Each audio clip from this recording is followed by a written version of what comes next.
بسم الله الرحمن الرحيم الحمد لله رب العالمين اللهم صل وسلم وبارك على محمد وعلى آله وصحبه أجمعين.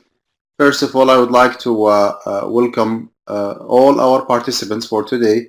I see so far 8 participants, and I would like to thank Guidance Residential personnel for joining us today. Let me introduce to you Khalid Al-Sayed, CEO of Guidance Residential, and Tom Gaynor as well, the attorney of Guidance Residential, who will be presenting the contract and some other paperwork. And we have Faye, Sister Faye. She is with us already, and she will be more than happy to take our questions and to answer them. Some background. This is actually a class for our graduate students in the Islamic Finance program. The name of the class is Islamic Finance Contracts. Islamic Finance Contracts. So the main focus on this class is to closely analyze, read, examine, compare, and eventually, pass a judgment or a fatwa on certain contract or certain mode of finance, whether it is a Sharia compliant one or not. It could be 100% Sharia compliant. It could be not Sharia compliant. It could be something in between. So what we do actually is that I do share with my students a lot of contracts and agreements and paperwork, and we work together as a team in reading and analyzing those contracts and just come up with a conclusion based on what they have already studied about the standards of different Islamic modes of finance, like murabaha and ijara and diminishing partnership and on and on. With this in mind, we brought actually on panel different Islamic mortgage companies, and we brought as well representatives from mutual fund companies. And today actually it is time actually to present Guidance Residential, one of the leading companies in the Islamic mortgage industry in the US. And instead of me doing the presentation, we said, well, why not we bring the top executives of Guidance Residential itself to speak about their mode of finance and why they consider it Sharia compliant, who approved this mode of finance, why it is different and unique from other companies. And for students of knowledge who are looking for more details, Mr. Tom Gaynor actually will be zooming on the contract itself and just to break it down to different categories and points and discuss all these details with all of us. And then after that, we will be having Sister Faye. As you see her picture here, we have Khalid, we have Tom, and we have Faye. She will be taking our questions and answer them. Let me start with Brother Khalid Al-Sayed, the CEO of Guidance Residential, who will be speaking to us maybe about 10 to 15 minutes about Islamic finance in the US in general, and then just a quick introduction to Guidance Residential, and then we will be listening to Tom. Here is... Sorry, Dr. Mack. Yeah, the floor is yours. Bismillah. Bismillah ar-Rahman ar-Rahim. Assalamu alaikum, everybody. And first I want to try and explain why my presentation may seem a bit basic, and why I did that instead of going into much greater depth. First and foremost, I think you're going to see later in the presentation the 5 important components of Islamic finance. The number one, it has to be rooted in divine law. And my experience has taught me that usually that's where the conversation starts and ends. And then you have a lot of participants in a discussion that is very detailed about fiqh and about economics, and neither party is an expert at either. You sometimes will have somebody who's an expert in economics but not fiqh, or vice versa. And at the end of the day, the community at large really wants to understand why Islamic finance is so important. You see, the confusion, and as promised in Scripture, will be confusing. People will confuse it between profit and usury. They will make the distinction or no distinction between profit and usury. So I hope you bear with me, and I might be able to get us to a point where we can then dive deeper, because I do realize this is a graduate class who needs depth. But don't forget, outside of this setting, you're going to be speaking to common average consumers who don't want to dive into the contracts as deep as Tom will take us, and they will want to know more than just simply that it's in Scripture. So I'll try and lead us in that direction. I suppose I have control now, so I'm going to try and flip. So why does Islamic finance matter so much today more than ever? And we don't have to look very far. We only look at the current economic and political environment. There is rising inequity, there's rising debt, there's rising poverty, there's rising unemployment. And so there's a real human and social impact when Islamic finance is missing from society. And to put those in a perspective that we can all understand, we know that the richest 10% of the population now holds 86% of the world's wealth. The top 1%, close to half of the world's assets. So there is an aggregation of wealth occurring that is creating a great deal of rising inequity. That's number one. Number two, it's a real human factor. Rising debt actually causes a great deal of human suffering. According to UNICEF, 30,000 children a day under the age of 5 die. Every day, every day. This is not my figure, this is UNICEF's figure. Now, at first, it seemed to be something that happened in these remote villages, unheard of.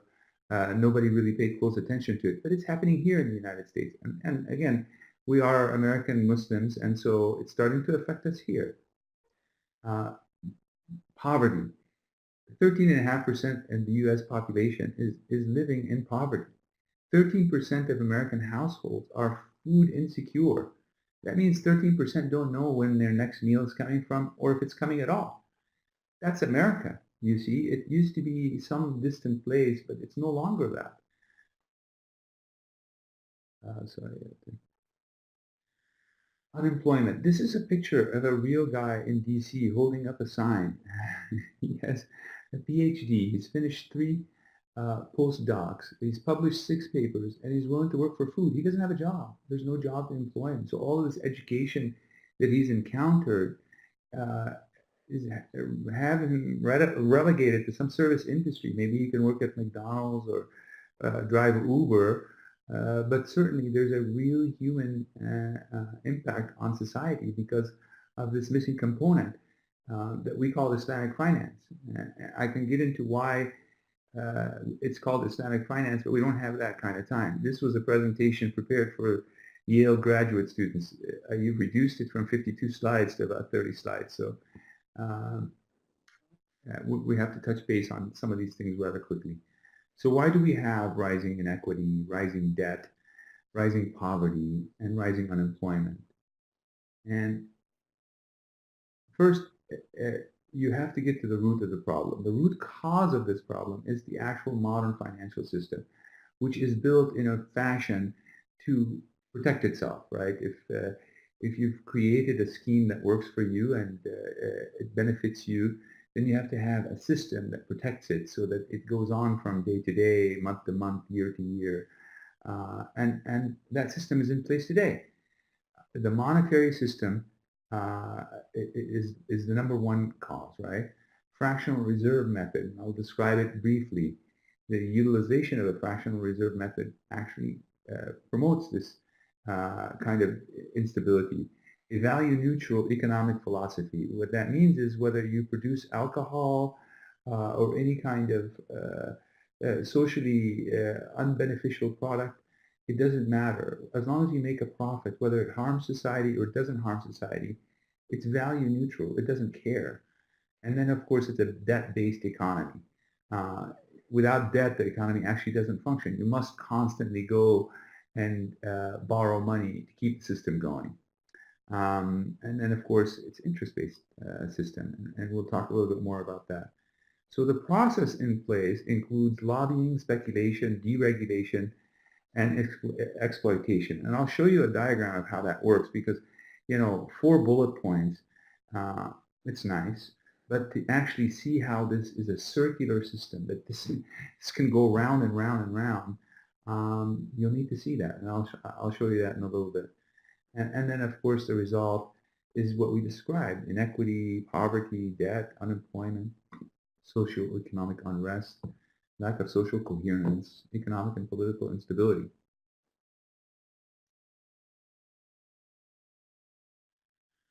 Not 97% of the world's money is created by banks. So banks are central to this methodology and this system. You can't do it without banks, right?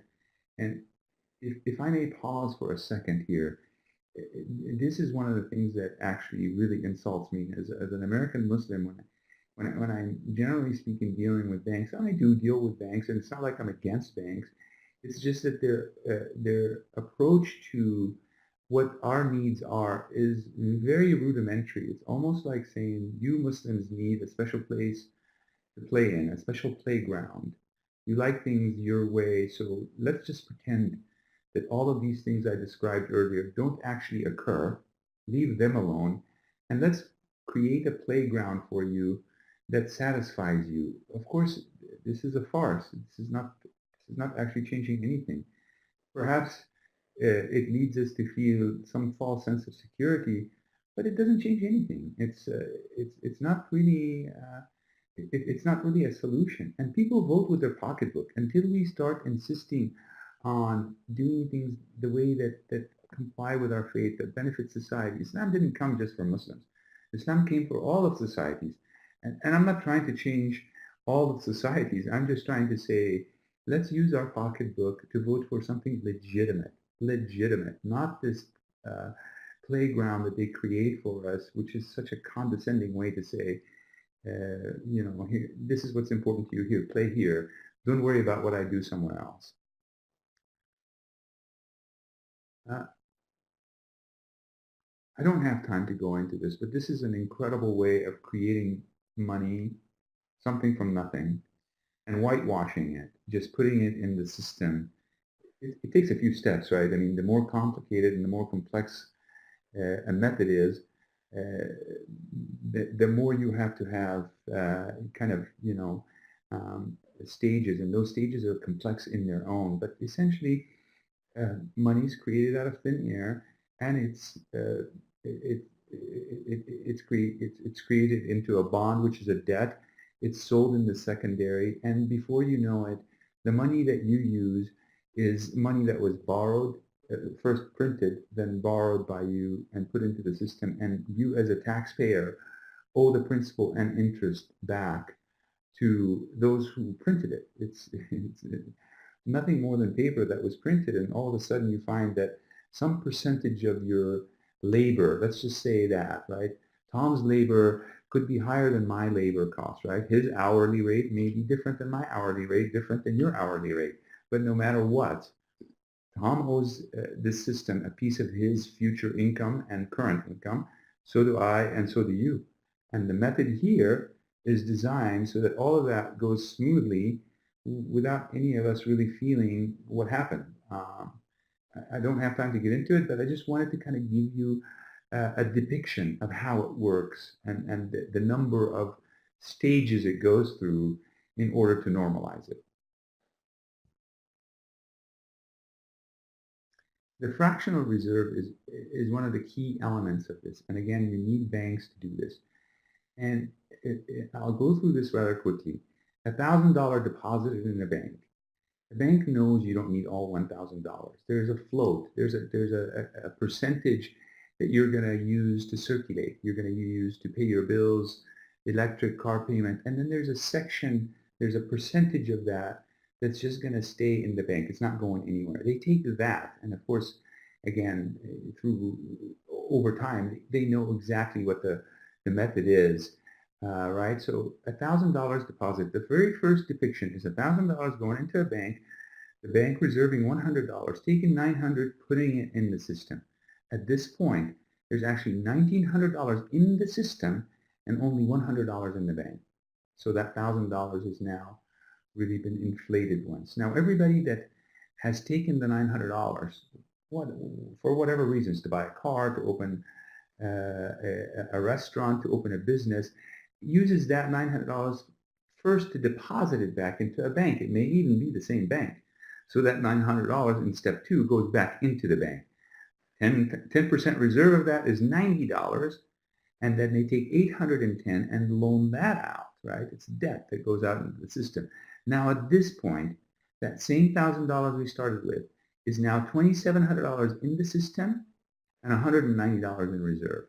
You do it a third time, and what happens is now that same $1,000, if you go to the far right at the bottom, at this point, that $1,000 is $3,439 and only $271 in reserve to back it up. So you see this fractional reserves, and this happens every day, by the way. It's not, I'm not giving you something new or phenomenal. This is what happens with all of our money every single day. And banks are an important component for this scheme to work.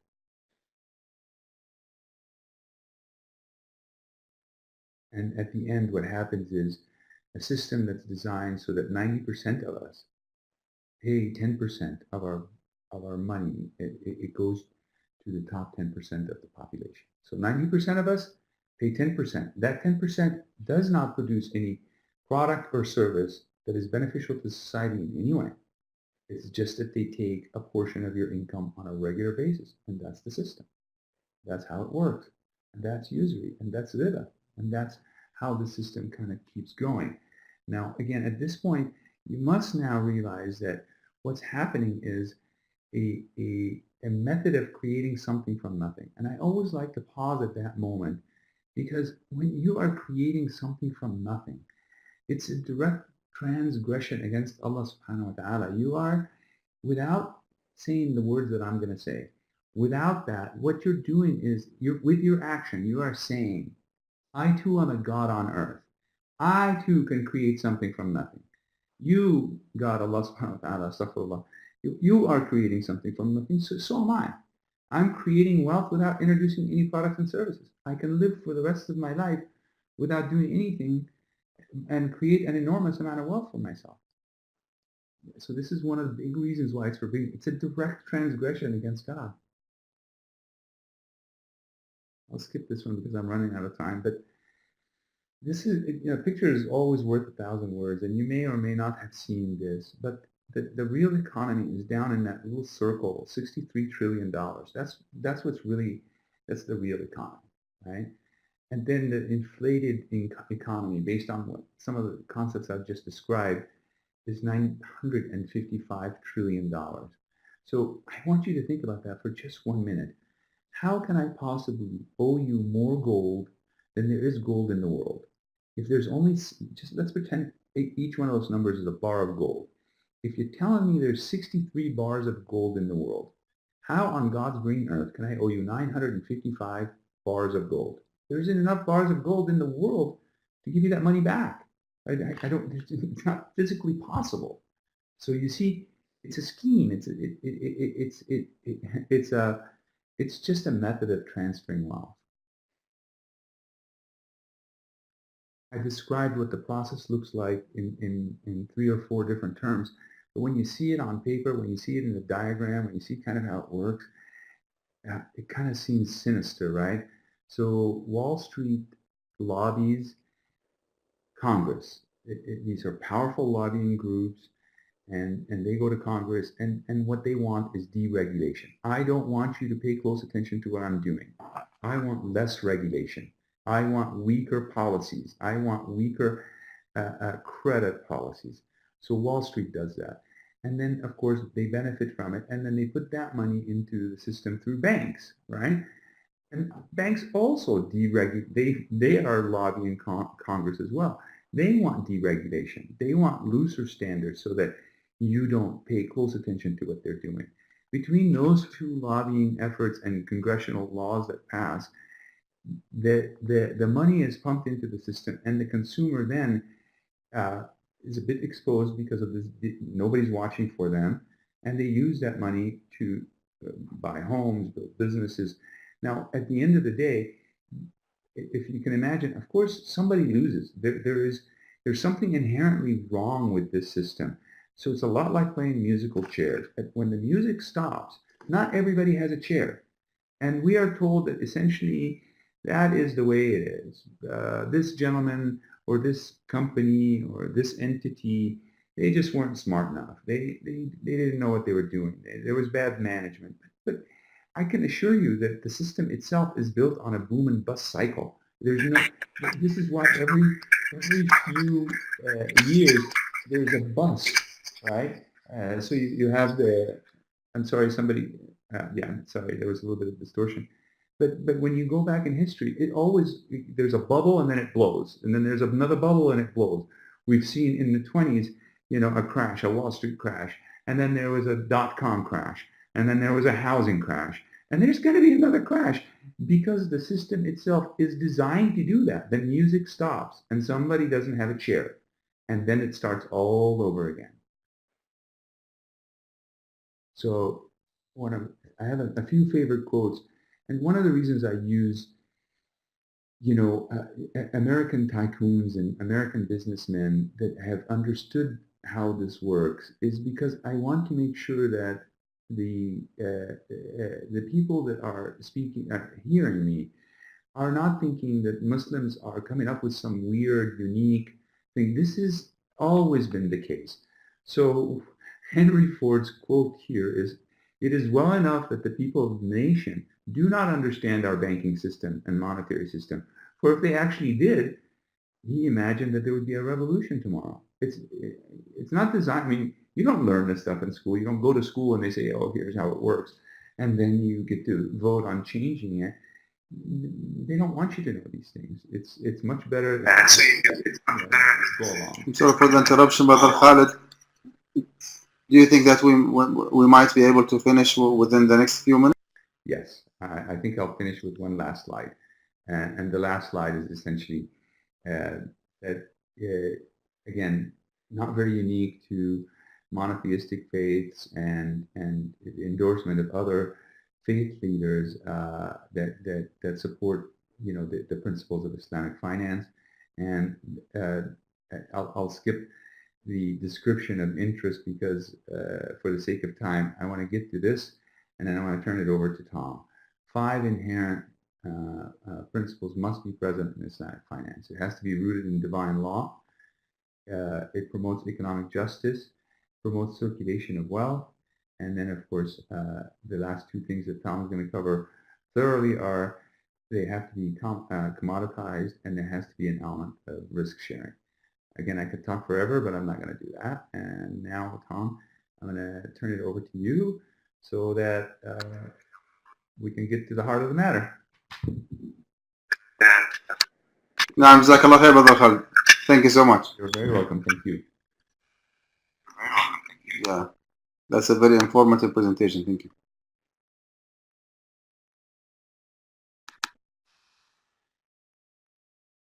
Mr. Tom, the floor is yours.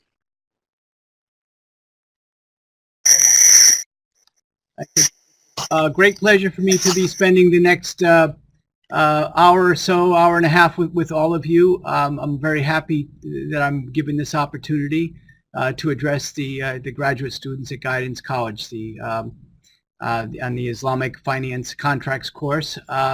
As said earlier, as mentioned earlier, we'll have a Q&A session after, but if any of the graduate students feel it's very important for them to ask a question as we go along, that's would be very good. And Fatima showed me yesterday how to find it. If you chat down there, I think I can find the question. Okay, I'll do my best anyway. So our company, Guidance Residential, we have served over 20,000 American Muslim families, gotten them into houses. Our footprint today is quite extensive in terms of the communities that we serve, as you see in the yellow in the middle. Starting out in 2002, we had only 3 states when we came out of the chute, and now today we have 34 states, financed over $5 billion worth of homes, And one thing that's not on this slide, we have a very engaged and dedicated workforce of over 150 people that are very proud of the mission that we are given the opportunity to undertake.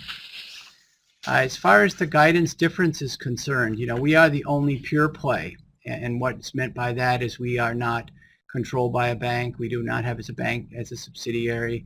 Everything that we undertake, we focus on Sharia compliance. We also, we are the Assembly of Muslim Jurists of America, have determined that our declining balance co-ownership agreement is permissible, and that was an extremely important milestone in our development, in our travels. We have the diminishing musharaka structure, joint ownership.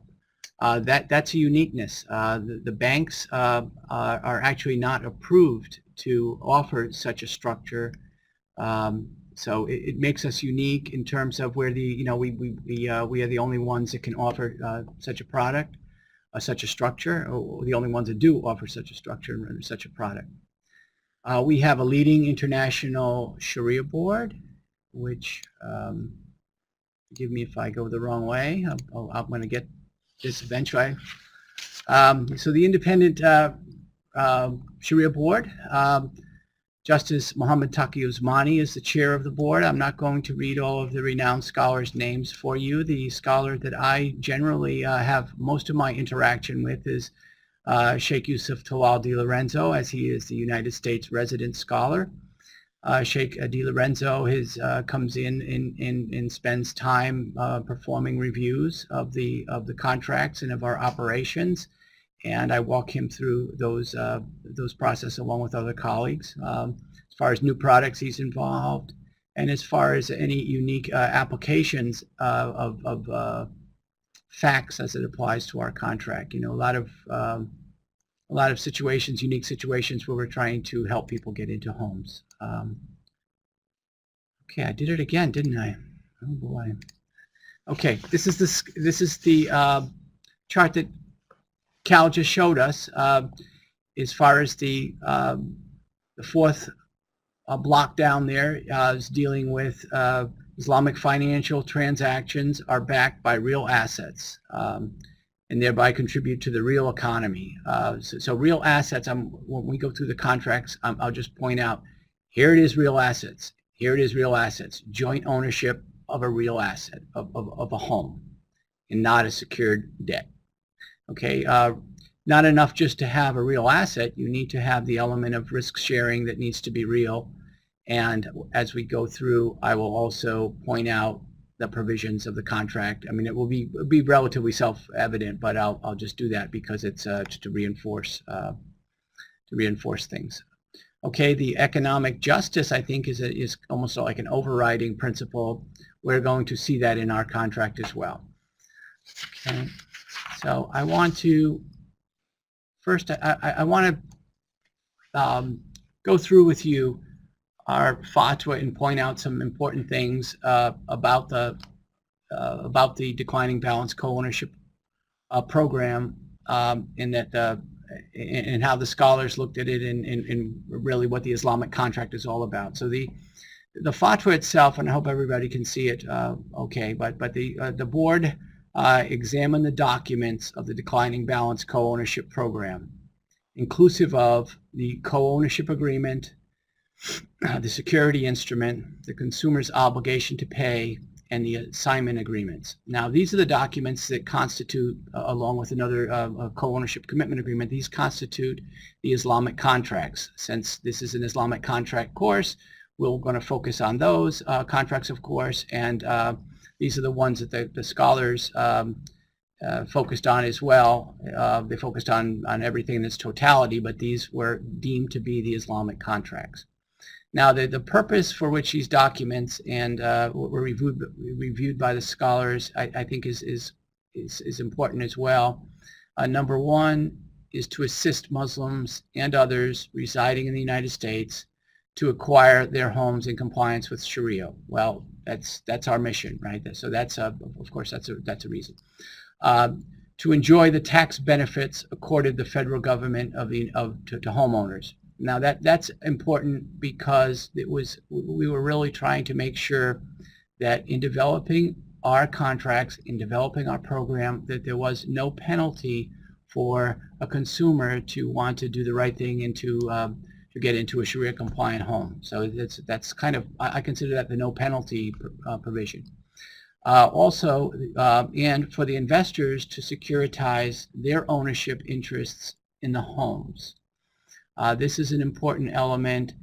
Some people oftentimes want to talk a lot about this, but our investors, the Freddie Macs, they are out there to create liquidity. In the United States, the government has mandated them and put them in place in order to create a breadth of home ownership. And without them, we would not have been able to put 20,000 homeowners in there. Of course, it all has to be Sharia compliant. Also, our program was designed so that we could create sukuk from the contracts. These are very appropriate to do that. The fatwa goes on to say that the basic concept behind these contracts and these documents is that property, a real asset, is purchased in joint ownership between an affiliate of guidance and the person that requires finance. I want to refer to them as we go throughout as a customer. It's easier. So the customer's making a monthly payment, which is comprised of two elements: the profit payment and the acquisition payment. The profit payment portion is the customer makes is in consideration for their full enjoyment and use of the whole property, and we are going to see that in the co-ownership agreement in a second. While the acquisition payments represent the customer's payments of his or her acquiring the co-owner's interest in the property over time. Okay, so it has been, so the board goes on to say it has been ascertained by the board that the documents comply with Sharia requirements of a valid diminishing musharaka arrangement, and that both parties benefit and bear the risks, there's the risk, of their respective shares in the property, there's the property, the real asset, throughout the contractual arrangement. I'm going to go down here to kind of move along a little bit quicker. This part is about refinancing transactions. But after reviewing the mechanisms as well as the arrangement and documents, and after suggesting amendments that were incorporated, there were a number of amendments. This whole process took a number of years to finalize the documents. The board is of the view that given the circumstances prevailing in the United States, the arrangement conforms with the rules and principles of Sharia, and therefore Muslims may avail themselves of this opportunity. Okay, I had, as I read in preparation for this, I hadn't read the fatwa in a while, and I read that the section that says, given the circumstances prevailing in the United States, and I was speaking with Sheikh Yusuf and telling him about this presentation, and we were talking about another matter. And I asked him, what does that mean in there? Does that just mean that, given the circumstances prevailing in the United States, does that mean that we have disclosures that are, that may use the word interest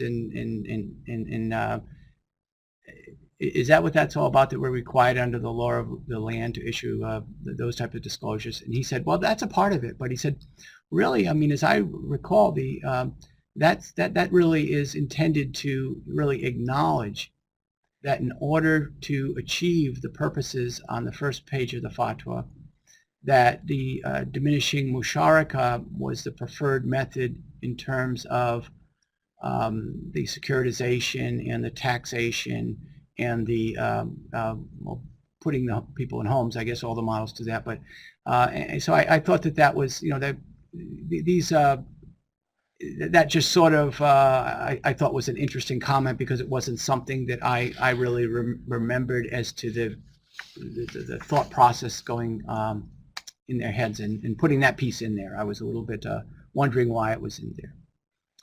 Okay.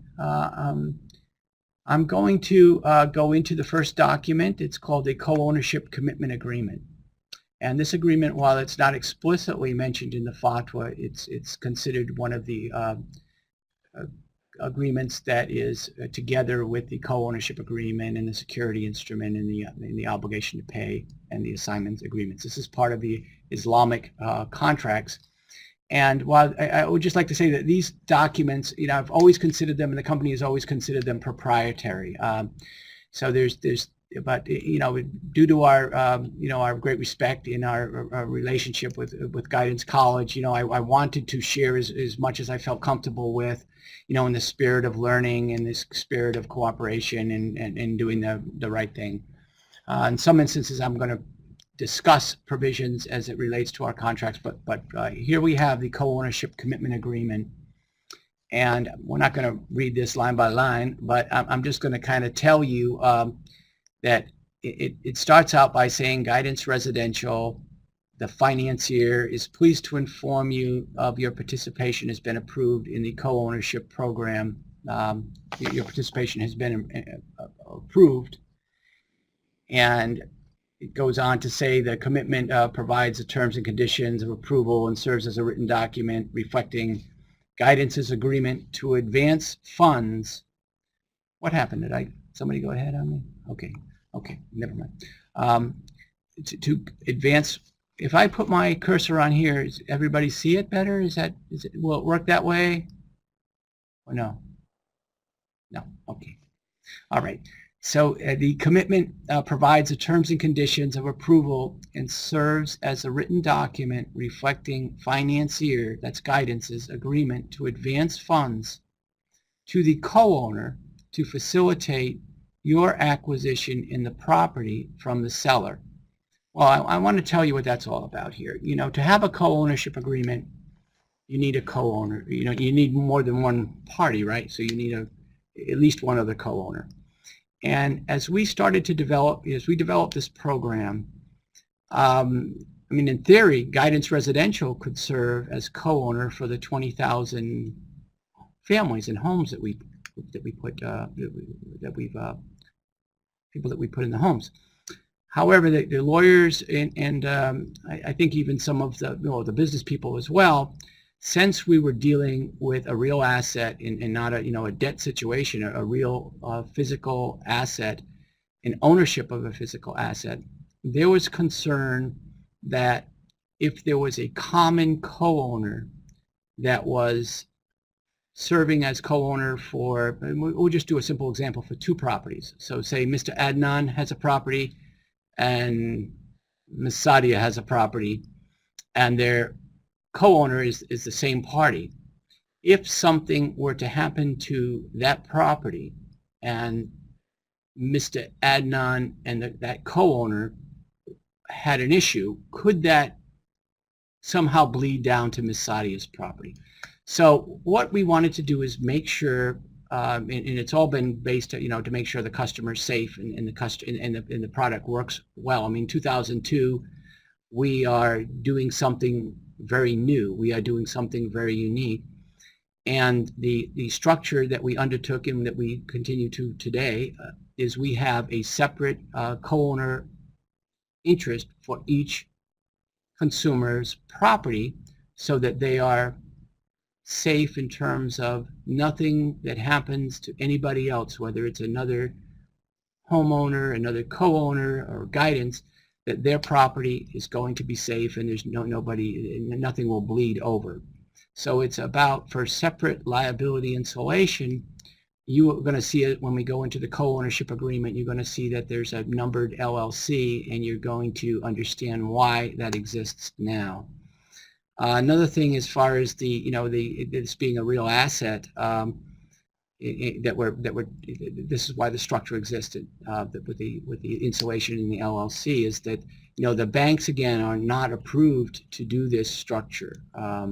So we have this LLC structure in place that is really, we're the only ones out in the marketplace that's doing it today.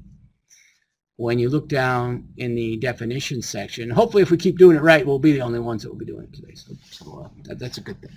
Okay, but This says in the definition section, it says the commitment contains certain terms. If you look at the definitions, I don't want to, I know it's a big, as a document, I don't want to jump around and get you confused, but the commitment contains certain terms such as co-owner that are defined in the definition of key terms, the definitions. I'm just going to put a little brief piece of the definition of key terms in here. And the definition of key terms is an extensive document that was created by lawyers. What happened here? That seems to have jumped here on me. Excuse me while I right-size this. Okay. The definition of key terms document, you see the co-owner in there is one of the definitions. So the co-owner means a limited liability company that purchases a percentage of the property from the seller to facilitate the customer's acquisition of a property, and that the co-owner down here is a limited liability company organized and existing under the laws of the state of Delaware, which owns the property jointly with the consumer. So there's our property again in ownership, and may transfer and assign certain interests in that property by way of additional agreements. Okay, we also have this acquisition payment in here. Now, I want you to pay attention because this is going to be on the test. Okay. Okay, so the acquisition payment, we saw that before in the FATFA, right? The acquisition payment means that portion of the consumer's monthly payment that is applied to increase the consumer's ownership interest in the property, which varies by month in accordance with the schedule. And I'm going to show you the schedule which demonstrates the interests, the ownership interests changing over time. I would just like to say that furthermore, if it goes on to say if the customer makes an acquisition payment earlier than due, and it's again going into some definitions, but the point that this is really making is that, that I want to make here, is that while the customer and the co-owner may have agreed to, say, a 15-year partnership duration or a 30-year partnership duration, the parties have agreed that the customer can at any time buy out the interest of the co-owner. If you think about it, the whole purpose of the contract is for the customer to own their home 100%, and the timing of how they want to do that is flexible between the parties. The way that the customer will do that is by buying out the co-owner, and over here there's also a definition of a buyout amount, means the amount paid by the co-owner.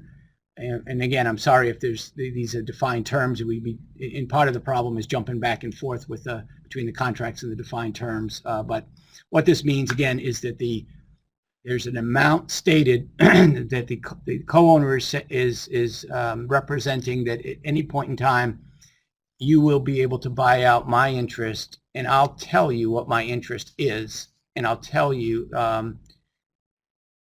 up front. Okay, this is the main event. Okay, it's the co-ownership agreement, and this is the main Islamic agreement. This is a unique agreement in the marketplace. This is the partnership agreement. The partnership agreement with respect to the real property, what we saw in the principles diagram. You need a real asset rather. This you need to have a risk sharing, fair risk sharing, and you need economic justice.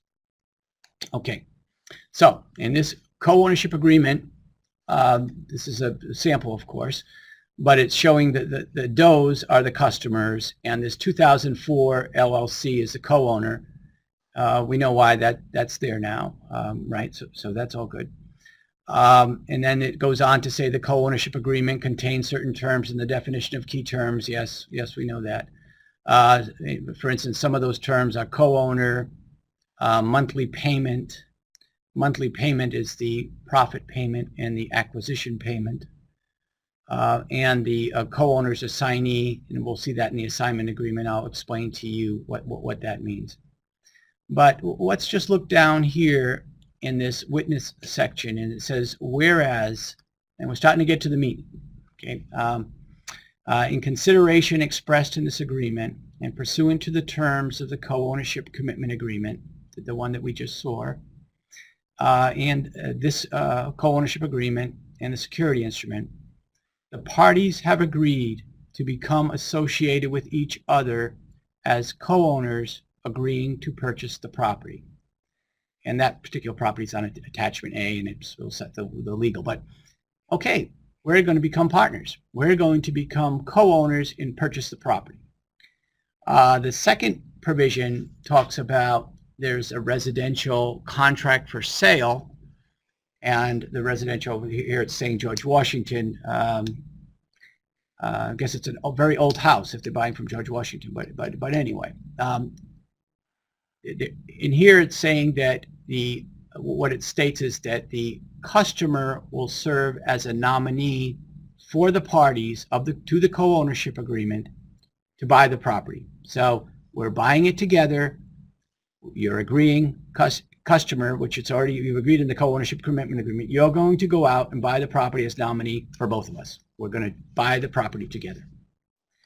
Okay, so the consumer wishes to enter into the home acquisition transaction under the co-ownership program in order to acquire the property, and the co-owner is agreeing to facilitate the customer's acquisition of the property through the diminishing musharaka through this agreement. So you really kind of have two acquisitions going on here. You have the parties acquiring from George Washington, and then you have the consumer, the customer, acquiring under the musharaka the interest of the co-owner pursuant to the co-ownership agreement, the other terms that we're going to put through.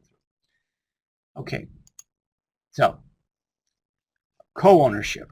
Okay, subject to the terms, and I'm sorry if I've got to read this, but it's a contracts course. This is how it goes. You got to deal with the contract. Okay, you got to get down there in the wording here. So it's subject to the terms of this co-ownership agreement, the parties are acquiring the property for the purpose of the customer actually buying, owning the property. The customer is contributing, in this example, $300,000 as the initial acquisition payment. Again, that's a defined term, but that means that's my initial acquisition. I'm going to make additional acquisitions over time to buy the remainder out. But this is the initial acquisition payment. The property is $500,000, so the customers are going to own 60%, or does own 60% on day one of the property. And the co-owner is contributing $200,000 as their contribution for the property, $500,000 property. So that amounts to co-owner is going to have 40% of the purchase price. And the contract says, and co-owner's undivided share of all equitable interests relating to the property as described between the parties to this co-ownership agreement. Okay, I think that was written by a lawyer, right? Okay, but what it means is that the co-owner doesn't own, the kitchen and the dining room. I mean, of course not. That's silly. The co-owner owns 40% of everything. So technically speaking, legally speaking, the co-owner has a right to occupy the property at this point in time. However, we know that's not what the parties want, right? So we're going to see down below, we're going to see something interesting, but I sort of messed up here. I wanted to show you one other thing about this before we got on, but that segue, I'll just pick up on that segue and run with it. Rights in the property. Okay, we've got a so you see there, I've actually underlined it for us so we wouldn't have to read through everything. So except as otherwise agreed, the consumer will have the sole right to occupy the property. So the co-owner in the transaction is saying, okay, you know, I'm a financier. I really don't want to occupy the property. I have the right to occupy the property. I have important rights in the home. I am an owner. I am giving you the right to occupy the property. Okay.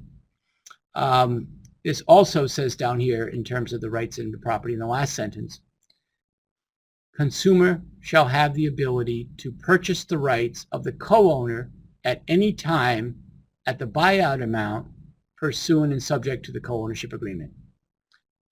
You saw that, right?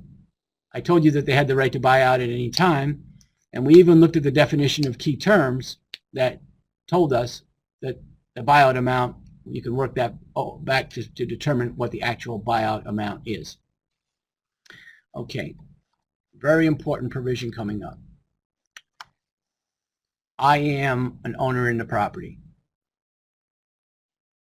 Why? Okay, I had the right to occupy. I've now given that right away. But I have other rights in the property as well. We refer to these rights as the indicia of ownership. Okay, so there's a number of important rights that the parties are saying that the co-owner has in the partnership. Okay, they have, and these are over here in this paragraph, the last paragraph of section 2. We go into the, I'll read these off. If you read them off, it's long, but I'll shorten them for us, and I'll just, first one is the right to re-entry for purposes of inspection. I want to see what's going on in my house. I reserve the right to do that. Okay, the second one is the ability to cure any defects regarding the property. Well, if there's any defects in the property, in my property, I'm reserving the right to go and fix those. Okay, number 3, the right of notice regarding any further placement of encumbrances on the property. If you follow, I hope you all can see that. Okay, there's number 3, and it's the right for notice. If anybody's claiming any interest in my property, I know it's your property too, but I want to know about it. You have to tell me about it. I have to get that notice. Okay. The right to approve of any significant improvements to the property. Okay, I want that right. The right to approve of certain leases by the consumer. The consumer has a right to occupy, but if they, but I want to know actually who's occupying my property. If it's not the consumer, I want to have the right to approve those people in my home. Okay. The last one is the ability to exercise rights and remedies under the co-ownership agreement if the consumer defaults under the co-ownership agreement. Okay, what this means is I have certain rights in the property that if my partner doesn't do what they say they're going to do, I have additional rights that I can assert to make sure, you know, that I can do things. And an extreme example, of course, is I can call a default. I can say, if you didn't live up to your level of the bargain with respect to the property, then I have reserved the rights to exercise certain remedies as it relates to the property. Okay, so as it relates to the property, I want to distinguish that on section 3, where our contract, again, there's nobody that has, I mean, this is a very unique feature in home finance.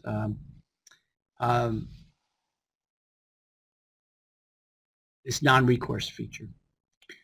The text, and I've cut some of the, I'm starting to shorten some of this, but I'm not shortening the part about the non-recourse. This co-ownership agreement is without recourse to consumer, but the rights and interests of the consumer in the property may be affected by the consumer's default under the co-ownership agreement. That's sort of what I was just talking about, where the co-owner, if the consumer defaults, the co-owner has rights in the property that they can assert in a default situation The extreme one being, of course, a foreclosure on the property. This non-recourse is really, I think it falls into two of the boxes of the important principles that we saw from Cal's slide, and which were also in this presentation as well, about the economic justice to the customer. I mean, I live in Florida, right? And in Florida, there was a number of people. It's just been in the newspaper recently. I read about it. I was horrified about it, but I knew it was actually coming.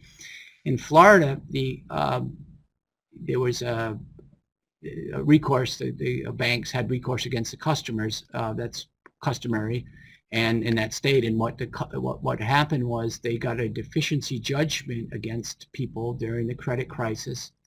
People had, lost their homes, went through a bad situation, and these deficiency judgments were sold to opportunistic venturers who are now seeking to make good on the, if somebody had lost money or the property had been so underwater, the customer had, had a $300,000 loan, and the property sold for $100,000, and they had a $200,000 deficiency. They're now having these people contact them and say, "You remember 7 years ago what happened? You remember you defaulted? Well, do you know you owe $200,000? Do you know I have the right to collect this money?" So it's we're here to talk about our contract, but we're here to talk about, some of these items, some of these sections that have real life application. They all have real life application, but the non-recourse nature is a very important aspect or dimension of our program that is very unique.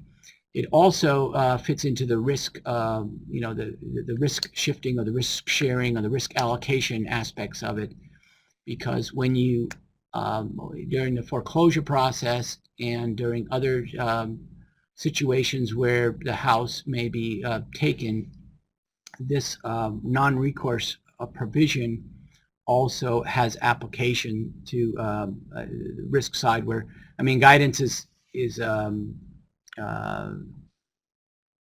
losing money, okay, real money, as a partner. Okay, this next section I think is also an interesting one. And when you're dealing with Islamic contracts, and I know you're probably dealing with other contracts other than home finance, but you're probably running into situations where you see penalty provisions in the contracts, or I know when I review a lot of contracts and there'll be penalty provisions in there, I'll look at it and say, oh, well, let's look at that closely, and find out if there's charging interest and things of that nature. But our contract says the consumer acknowledges that late payments, or actually I'm just going to paraphrase this for you. Our contract says that if the consumer is late, we will charge no more than $50 for them being late. And how do we get to the $50 number? Well, back in 2002, there's a study that was done that we paid, money from a consultant out in the mortgage banking industry, that asked them the question, on average, what is the actual cost for a home finance provider when a customer is late, as far as the administrative cost, and the figure that came back was $50. We've never, changed it. The $50 figure, I'm sure it's much higher today. But this particular provision, I think, is also one that deals with the economic justice of an Islamic, of a proper Islamic contract. I will tell you the conventional, and I don't really, I have a guidance contract, right? And I deal with guidance contracts, so I'm not that much of an expert on the conventional contracts, but of course, I've been here for, 15 years. Of course, I look at those and compare them and things like that. But conventional contracts talk about the standard is 6% interest on the payment that was supposed to be made.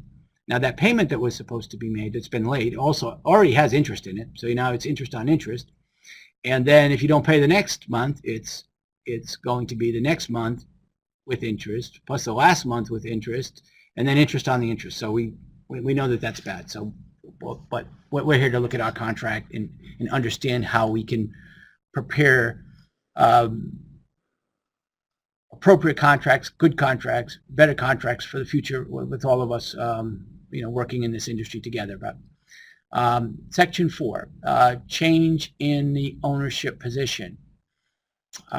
This section is very explicit and says that the parties acknowledge that as a result of the acquisition, well, this is the part where I was going to tell you it's on the test. So this is the test, actually.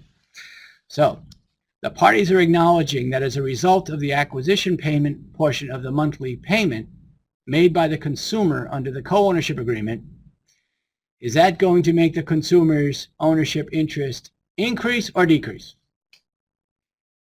Increase is right. That's right. Okay. So the property increases pursuant to the scheduled reallocations as shown in the attached schedule. This amount is the consumer's ownership amount and shall be the total of such a, okay, that's gobbledygook. Let us look at the schedule to the co-ownership agreement, which is, did we get all of it? Yes, I see all of it. Okay, so across the, sorry for the interruption, Tom. How much time do you need to finish your presentation? You want me to go faster? How much do I have? About 5 to 7 minutes. Okay. Okay. Okay. We're going to move it along faster. But the co-ownership agreement is the main agreement. Okay. So here you see the co-ownership, the consumer's ownership. You see it started at 60. After the first monthly payment, they bought a little bit more, and after 15 years, they are going to be at 100%, and this remaining acquisition balance is the amount that they will guidance's share, which if you did the numbers backwards, you would find out that this is 40%. Okay. Okay. So got a few more sections. We deal with taxes, we deal with utilities, we deal with other expenses, and I will, sometimes people ask the question often about, what about taxes? Okay, I'm going to read you a section from the co-ownership agreement. And it says, since the consumer has the exclusive right to occupy and possess the property, it is the intent of the parties that the consumer shall have all of the tax benefits and burdens related to the property, including the obligation to pay any taxes associated with and related to the property, and the right to claim any tax credit or deduction. So the consumer is paying the taxes, the consumer is paying the utilities. I mean, the consumer uses the utilities, the consumer uses the house. Okay, insurance down here. Insurance is an area that is very important in terms of risk. We had a lot of discussion with the board, and it was determined, that the customer may have the right to purchase his or her insurance that includes contents, liability. The contents of the consumer's contents, the liability is for the property that the consumer is monitoring, and casualty together. So we have provided for, and the Sharia board is focused on the whole idea of insurance, because that's one that's ripe for, we talked about the risk in the risk allocation. We also have risk allocation provisions with respect to miscellaneous, with condemnation and with casualty events. In the condemnation aspect, we had a situation where O'Hara Airport was being expanded, and they were taking a house.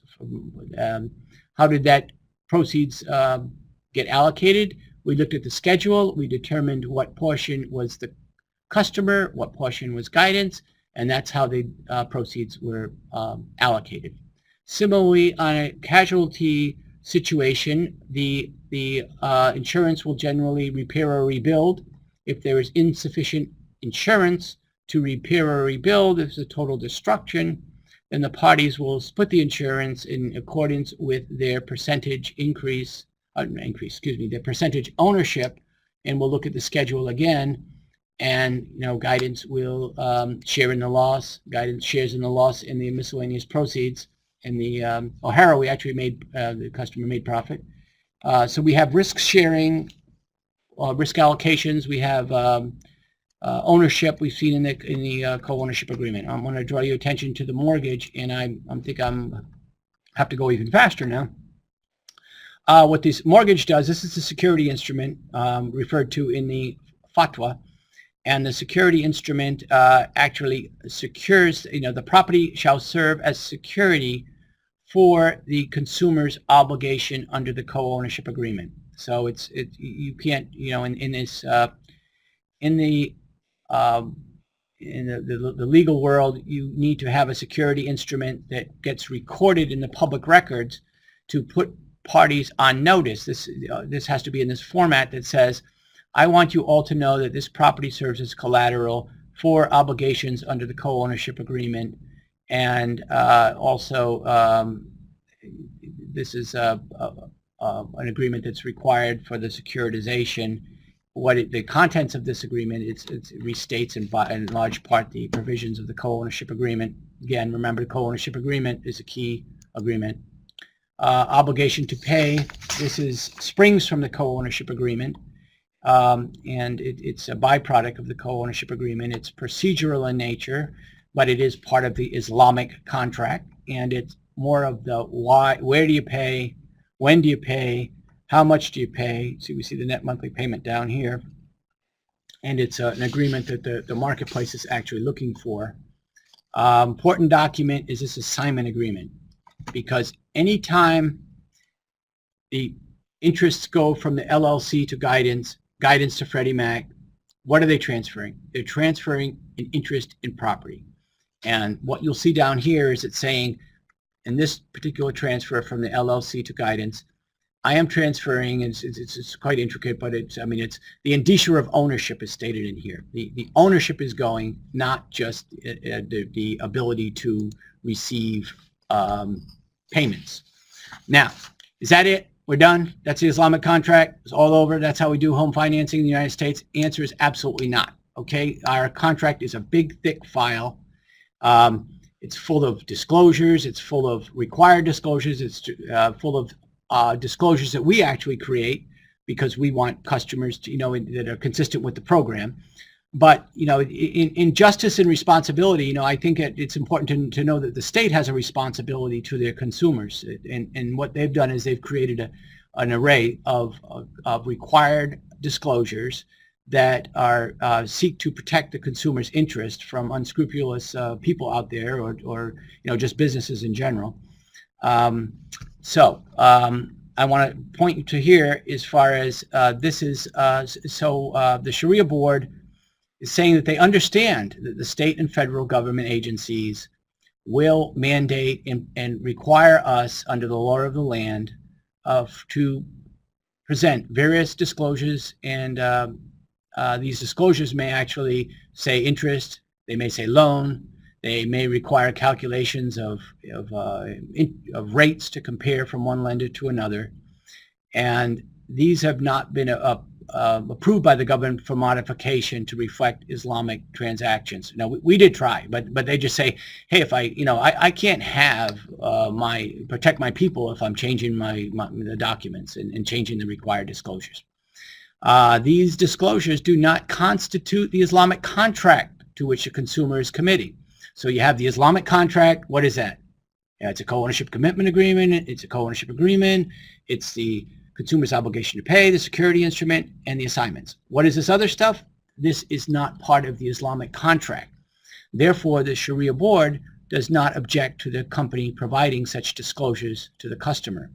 These references in these documents do not corrupt. These do not invalidate the Sharia nature, the documents that the customer is committing to.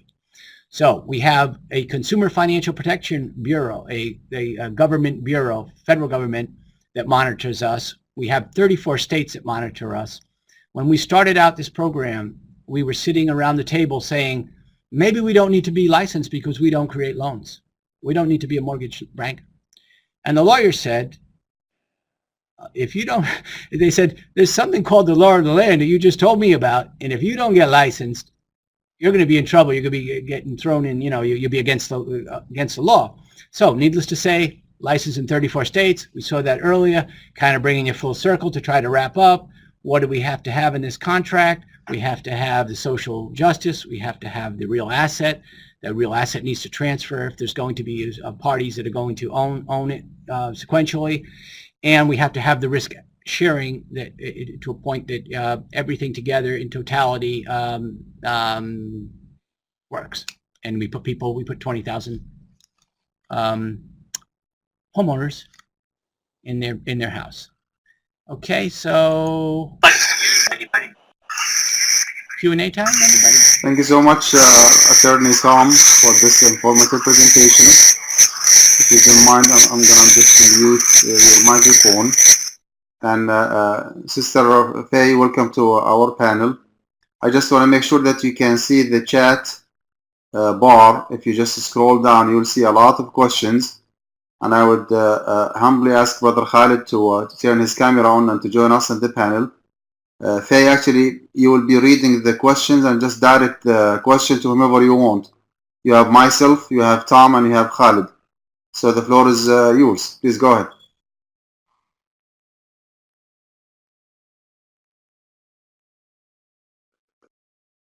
I'm sorry, Dr. Rahman, are you referring to me, or are we reading the questions?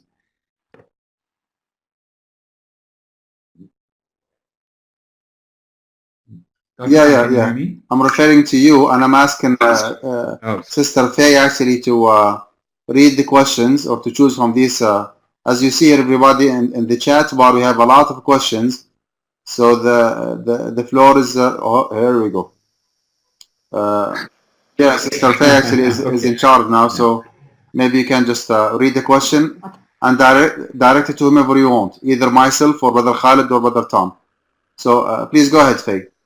Well, first of all, Assalamu alaikum, everybody, and thank you for joining us in this session. Yes, there is a lot of questions, so I will start from the top. Okay, so the first question is from Farouk. How are the taxes and the maintenance costs split in the co-ownership contract? I think, Tom, go ahead, please.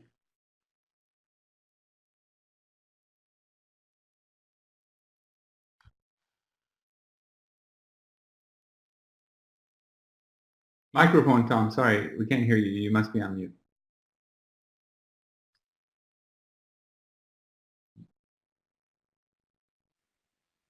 Go ahead, Tom.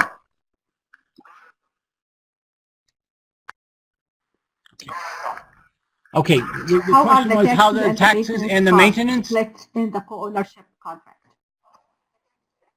Maintenance. Yes. Yes, in the co-ownership contract, it's explicit that the taxes, since the consumer shall have the full right to occupy and possess the property, that they will maintain the property. The parties have agreed to that. That's part of the the partnership agreement. They're in the house, so they need to maintain the house. The taxes, I suppose, could have the agreement is very clear on the taxes. I mean, you could make some arguments about how you might have done it, but the taxes, because again the customer is given the full right for the tax deduction and the tax benefits and the tax credits and all aspects with respect to the taxes, the parties have agreed that the taxes with respect to the property will be borne by the consumer, the one that's buying and owning the house at the end of the day. So that's how it works. Yes, please go ahead. Generally speaking, you pay taxes for services that the city provides. So, for example, in my particular case, I wanted to live in a certain school district, and the taxes in that school district were higher than other school districts or other areas. I'm sorry, there's a little bit of an echo in the background, and so if we can mute.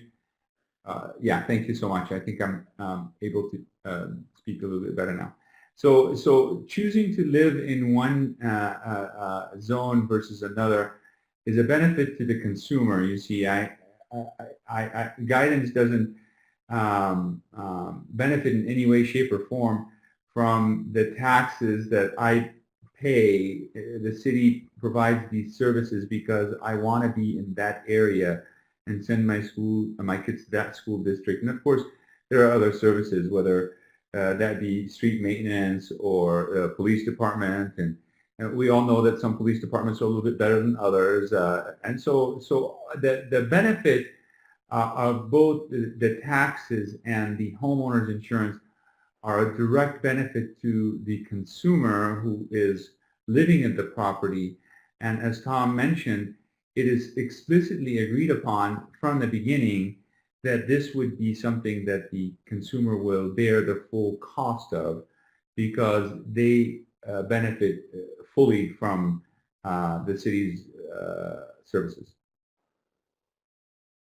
Well, if I can add to, at the end of the year, they're going to get the 1098, which is the tax credit when they file their taxes. Okay, I have another question from Agat, and this goes for Mr. Al-Sayed. When you are selling in the secondary market, there is no co-ownership commitment agreement anymore. Is that right?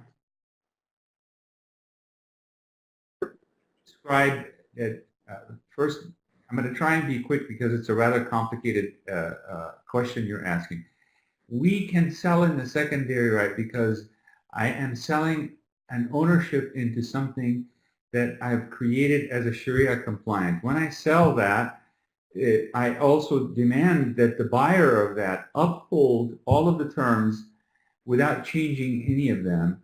So no matter who buys it from me and no matter their faith, they must uphold the terms of the agreement. I think Tom did a really good job explaining the level of complexity and legal care that we took to make sure that that is a contract that is solid.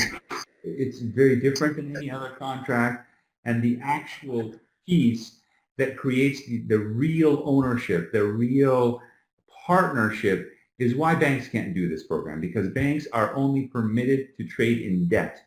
That is that they are FDIC mandates that they only trade in debt, where of course we cannot trade in debt. So we've created something so unique that is an equity. If you and I own a car 50-50 and you decide to sell your 50% share of the car to somebody else, it doesn't matter their faith, it doesn't matter what they do, as long as they uphold the terms that you have sold your share at, that's perfectly fine.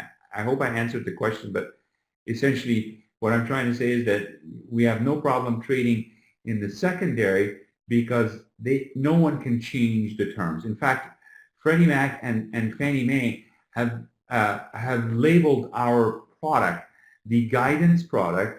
They're prohibited from putting more than 5% of our product in any one security because of its uniqueness. So it is definitely being handled with kid gloves at the GSEs, different than any other institution out there that also makes the claim that they're in this Islamic finance space. Ours is very different. It has it has the guidance name. When you go to Freddie and I meet with them, oh, it's the guidance product. They don't have it. They don't have a Bank of America product. They don't have a Wells Fargo product. They have no other product. They have a guidance product and everything else. I have a question from Becker saying, so this is pretty much an atomization schedule from what I can tell.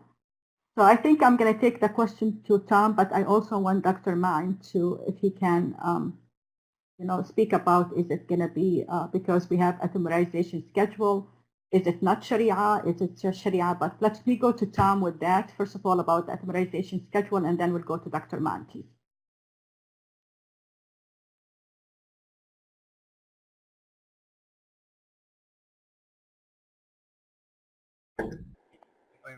Schedule, but you have to really look at the substance of this schedule. I mean, amortization schedule is showing the reduction in a loan. This is showing the this is showing the ownership interests as it relates to the to the parties' respective ownership throughout the period. I mean, does it look like does it bear similarities? Yes, because what we're trying to do is show the property going from 60% to 0%. An amortization schedule will follow the life of a loan. This doesn't follow a life of a loan. So I think if you look at, you say it's not an amortization schedule. Does it bear similarities to an amortization schedule? Yeah, I guess so. I mean, but the substance of it is not an amortization schedule. I'm happy to jump in, but I think Faye was Did I come through? suggesting that Dr. Mann weigh in, and then I can go after. Yeah. What I want to say here is that we have an ideal situation, okay, or ideal scenario versus practical and possible scenario.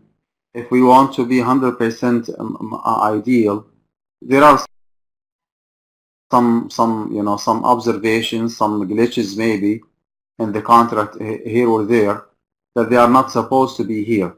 But to be practical and to be reasonable, we need all to understand that Guidance Residential operates in the U.S. The mortgage industry is a highly regulated industry in the U.S. A lot of restrictions and guidelines that are binding for everybody who would like to work in the in this field, in this industry. Based on that, having parallel documents like the Islamic ones versus the traditional ones, indicating interest versus principal, going through the regular documents, as long as we are positive that the actual real relationship between Guidance Residential and the customer is a Sharia compliant one, then it doesn't make a big difference if you go parallel with the regular documents, even if there is a clear indication that the amortization where you have to pay principal versus interest. I mean, writing the word interest in the regular traditional contract does not ruin the whole agreement and make it interest based one. It's still a diminishing partnership because the other Islamic contract actually is binding, and there is a clear indication that both the customer and Guidance Residential, or the LLC, actually are holding the title jointly as owners. Maybe again the full responsibility and duties of ownership are not 100% fulfilled, especially when it comes to maintenance and tax. Even if we agree that those are violations or glitches in the contract, they do not ruin or just turn the whole agreement to be an interest-bearing one. This is actually very inaccurate and very incorrect. The partnership is still there. The most important thing actually is the ownership, and the ownership actually is proven. There are 3 certain scenarios where Guidance Residential is standing for its responsibility and take the possible risk, which is, as it was explained by Tom, in case of eminent domain, in case of natural disaster, in case of foreclosure. Guidance actually will be incurring a certain percentage of the loss. This is actually to make it clear that there is an actual genuine ownership. It's not I would say 100%. I mean, again, it's not the ideal situation that we are looking for, but this is actually what is possible within the given circumstances, within the limitations and the restrictions that every single company, whether an Islamic or traditional one, has to operate in the U.S. and operate as a mortgage company. I wish this point is clear for you. Okay, thank you. Okay, thank you, Dr. Mann. We'll go to the second question. This is for Mr. Khalid Al-Sayed. How your auditor system operates? Auditor system? I'm sorry. Yes, how your auditing system operates. Okay, so we I think are... he's talking, Khalid, I think he's talking about how the Sharia board audits our contract, or how Right. they watch for our. Yeah, I was going to say that again, if you're operating in the financial space, you have to get very comfortable with the idea that everybody and their brother comes in to audit you. In fact, we just got audited by Freddie Mac from beginning to end. It was, I joked around with the Freddie Mac team. There were so many people in our office. It took 3 weeks for them to prepare to just come into our office, and they spent an entire week in our office, and they went through every single department from soup to nuts. And my joke with them, of course, our office is very close to Washington, D.C. We're only about 12 miles from the White House. So my joke to them was that it seemed to me they brought the entire Mueller team to audit us, and they thought that was funny. But that's just one aspect, right? Tom already described that we have 33 states, and the United States really is like 50 different countries combined into one united country, right? But every state really does like to demonstrate their independence. So we get audited by all 50 states. I'm sorry, 33 states, or 34 now, excuse me. In addition to that, Tom mentioned, and I can probably refer to him if he'd like, that we get audited by our Sharia board physically on site. So Sheikh Tawad Lorenzo was on site, and he's on site annually. And we're not talking about a visit. I wish that they would just come in and visit with me, and I can just enjoy a cup of coffee with them or something.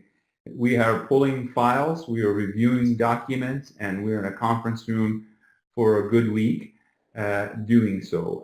That's because they're an independent Sharia board. They take no direction from me. They don't care what I think. And I cannot change my process without getting prior approval. To get prior approval, Dr. Hamour meets with the entire full Sharia board in different locations around the world. I think the last one was in Dubai, Tom. I don't remember if it was Dubai or Bahrain. And we have to prepare an entire document for him to update our independent Sharia board on our actions, results, or progress, and if we should have a request for their consideration, whether it's this banking relationship we're looking to get into, or this procedure that we would like to have them authenticate, or some business we want to acquire. I can't say, it's the most unique thing. I've never been a CEO who needed to go and appeal and present a case. Besides my own board, I have a board of directors that I report to, but also the Sharia board, right? So it's a bit intense and comprehensive. And I suppose that's the answer to the question. And I covered all of the auditors in my world. Thank you, Khaled. Okay, I have a question from Brother Fahim. He's saying, how are early prepayments allocated between the use fee and the acquisition fee? If you do not mind, I'll take this question and I will answer it. Okay, so the customer is free to pay any time toward his acquisition. There is no restriction for him to pay. So what he will do is pay his regular payment, and whatever extra money he wants to put toward his acquisition, he has to indicate that. We have a form for that, and most of our customers do that online. They can freely add any money toward their standing balance or their acquisition anytime they want. Hopefully I answered the question. There is a lot of questions in here about still that do we as a co-ownership share the taxes and the insurance, and I have like 5 people asking. I thought we answered this question in detail.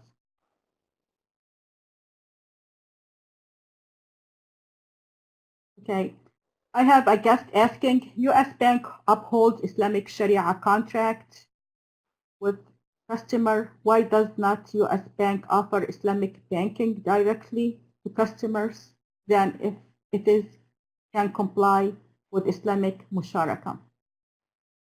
I don't know why we're thinking that U.S. Bank do Islamic finance. Go ahead, Khaled, please. That's what.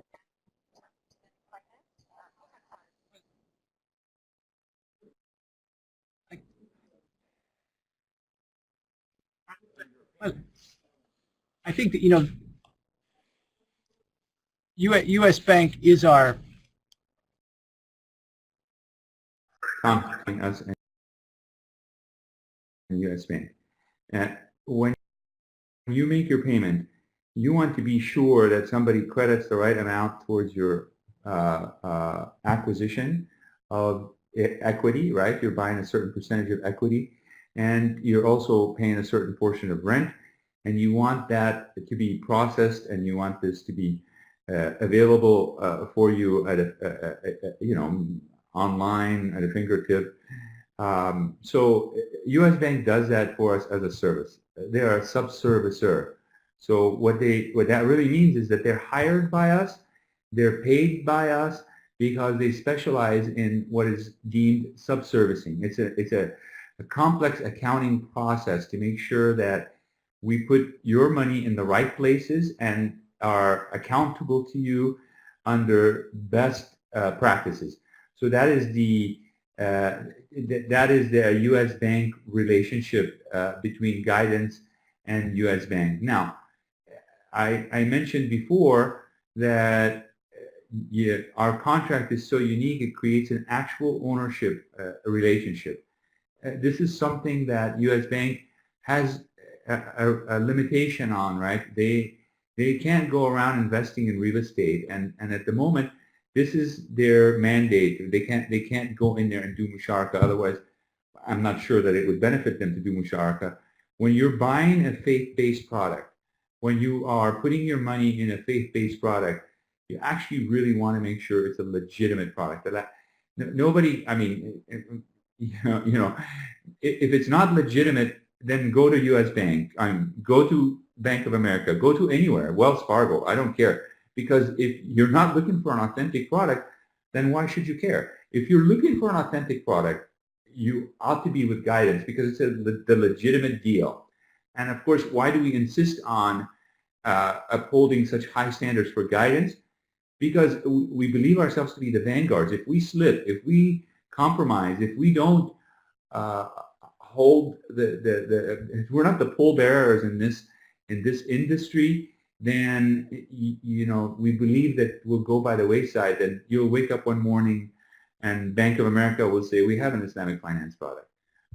So that's my answer. Sam, I'm sorry I didn't mean to cut you off, but I think you had a thought.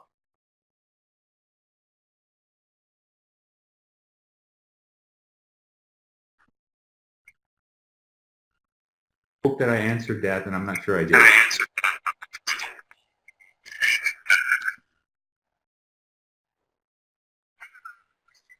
I have a question from a guest asking, have you shared your contract with U.S. With AMJA? And I think this is for Dr. Ryan. Yeah, actually, AMJA did its own homework because we did receive in the past and we do receive in the present a lot of inquiries and questions from different Muslim customers who voluntarily actually forward the agreements and the contracts to us and asking us to read and to analyze and to come up with an official, professional opinion or with a fatwa.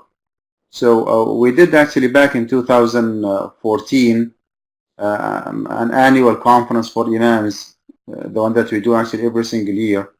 And we have chosen at that time, to discuss and to tackle this complicated issue by submitting, research papers after, of course, reading the actual contracts that we have received from different Muslim, customers all over the country.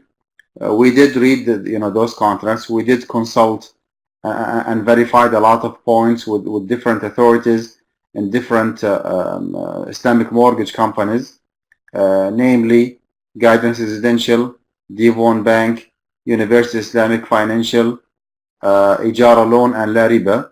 And we invited the Sharia Advisory Board or members to attend AMJA. They did, or some of them actually did. And then after that, actually, we took our time analyzing the result of the conversation, whether face-to-face or through email. And we had a 2 days face-to-face meeting exclusively to come up with a declaration regarding those companies. This actually was done maybe after 3 or 4 months after the actual Imams conference, which means that we did our due diligence, we did actually investigate more and read more and communicated more with the top executives and with the Sharia advisory or the Sharia members of those 5 different companies or whosoever positively responded. And we made a declaration that is posted in our website. If you go to amjaonline.org, or even you can just Google it, just type AMJA, AMJA stands for the Assembly of Muslim Jurists of America, AMJA Islamic Mortgage Companies, and you will read a very detailed explanation and declaration about the exact position that AMJA takes regarding those 5 different companies. So it's there actually on our website since 2014, and our position actually is still Thank you, Dr. Ma'in. I have a question from Nader, and I think this is for Brother Khalid. How the Independent Sharia Board is compensated?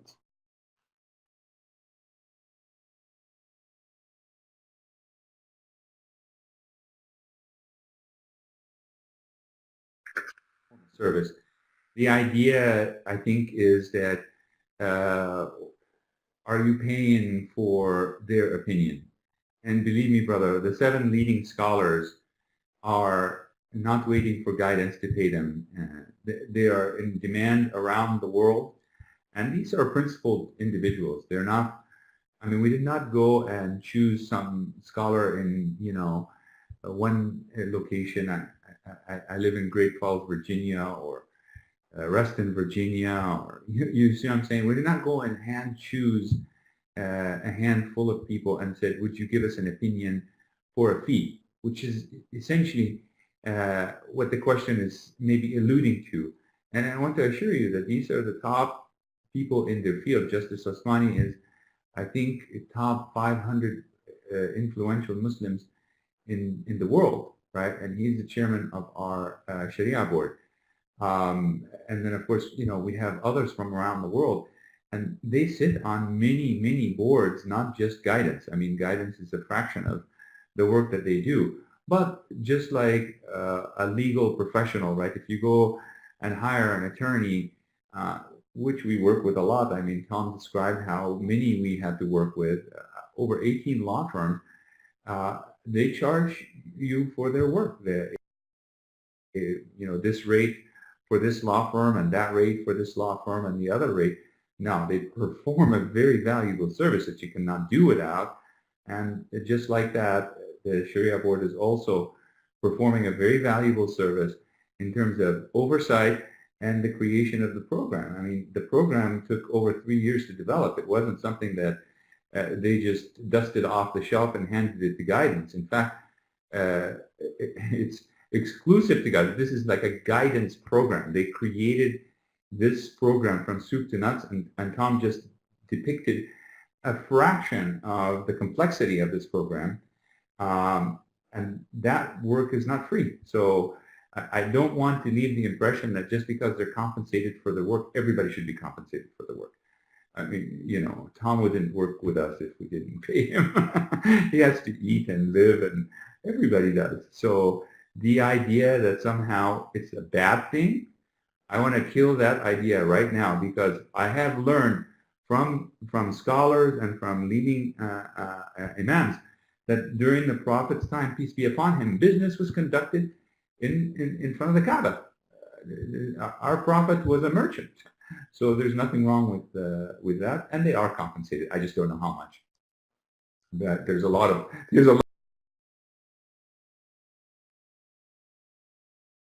Okay, I think this question from Faruqi to Dr. Ma'in. Dr. Ma'in, the AMJA article you mentioned calls for violation and guidance model. Can you elaborate on this violation?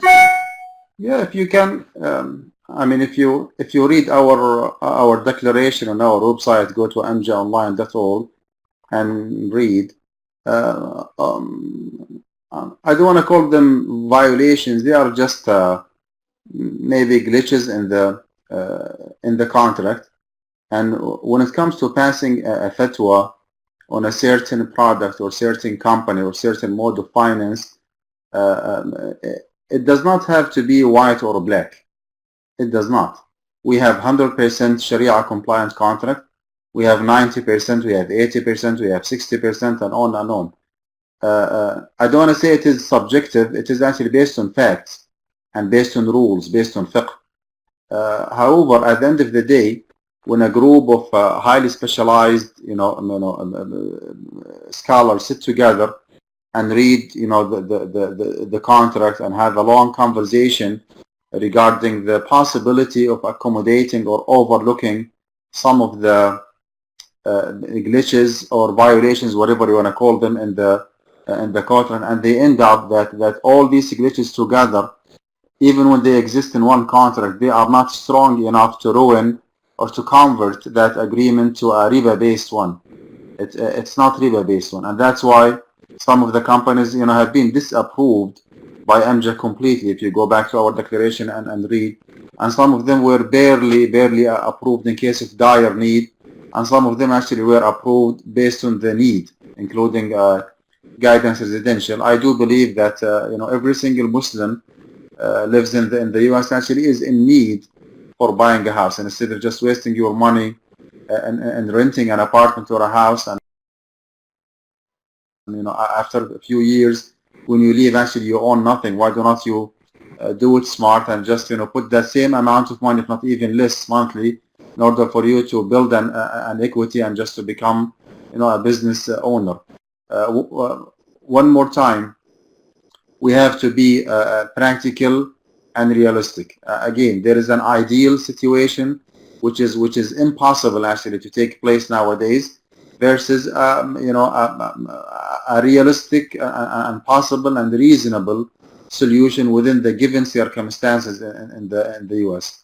So when we said that dealing with guidance residential, based on need is permissible, we mean what we have said, and still, after 4 years, I still believe that our fatwa actually was accurate enough, was precise enough, and will describe the difference between several companies based on the level of Sharia compliance. And if you go to the declaration again, you will read that Amin Housing, for example, was unconditionally approved because of a very simple fact, that Amin Housing, which is a small size Islamic mortgage company located in California, we said that this company is approved unconditionally because of a very simple fact, that Amin Housing does not deal in the secondary market, so they can apply whatever they believe in. Guidance residential actually cannot apply whatever it believes in. They are limited, they are restricted by certain rules and regulations and limitations of Freddie Mac and Fannie Mae, of the mortgage business or industry in the US. To the best of their ability, to the best of their knowledge, they came up with this product. It's worth mentioning here actually that for 10 consecutive years, myself and our Sheikh Dr. Salah Al-Sawi were with the impression that guidance residential's model is not a Sharia compliant one. And upon further communication and talking to their Sharia advisory board, Justice Taqi Uthmani, we came up with the conclusion that what Justice Taqi Uthmani said actually makes sense. It could be reasonable up to certain limit. To be more specific, there are, especially for our students of knowledge here, our graduate students, there are two major kinds of acquisition. There is a contractual acquisition versus contractual partnership versus acquisition partnership. So the whole model of guidance residential is based on acquisition partnership and not based on contractual partnership. That's called شركة الملك. And based on this design or based on this option, the acquisition partnership actually does allow, listen to this carefully, it does allow the partner actually to secure his fund, which means that if Guidance Residential is asking for their invested amount, if they pitched in, for example, $100,000, and someone actually changed his mind and they said, well, we invested 100,000, give us our money back and you're good to go. Put it in the market, sell it, the profit is yours, the loss is yours, we do not care in a positive way, just give us our money back. If they do so, based on the acquisition partnership, that is justifiable and acceptable. Now, is it reasonable enough to consider the acquisition partnership as the real and genuine model that Guidance Residential adopts? That's a debatable issue.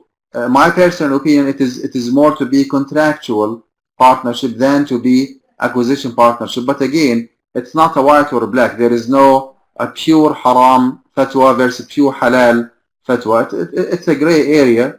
And I do believe, after we change our mind as as MJA, that the current product, I would say is a reasonable enough, is a Sharia compliant enough for those who want to own their own homes.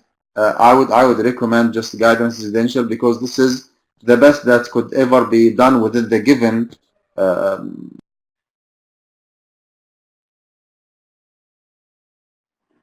Thank you, Dr. Ma'an. Okay, I have a question from Fahim. Says, Brother Khalid, appreciate what Guidance Residential is doing. Great job. And he's asking, is there any way that JR or Guidance Residential will be in the market for affordable housing, premier for the mid-market or the people with,